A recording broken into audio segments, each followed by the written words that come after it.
তুমি 3 টুকরা সাদা কাপড় নিয়ে যখন কবরে চলে গিয়েছ, কেন তুমি নামাজ পড়েছ? এমনভাবে তুমি মানুষের সাথে ভালো ব্যবহারও করছ, এমনভাবে তুমি কি কাজ করেছ, কি অন্যায় করেছ? একমাত্রই অন্যায় করেছ।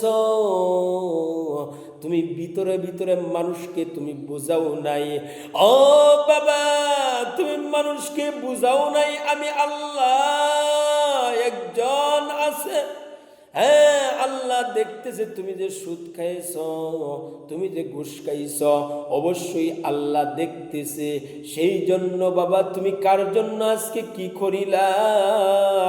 তোমার সন্তানকে তুমি আলেম বানাইতে পারো নাই, তোমার সন্তানকে তুমি কোরআনের হাফেজ বানাইতে পারো নাই, তোমার সন্তানকে তুমি কোরআন পড়নেওয়ালা বানাইতেও পারো নাই, তোমার সন্তানকে ভালোভাবে নামাজ পড়বো এটাও তুমি বানাইতে পারো নাই।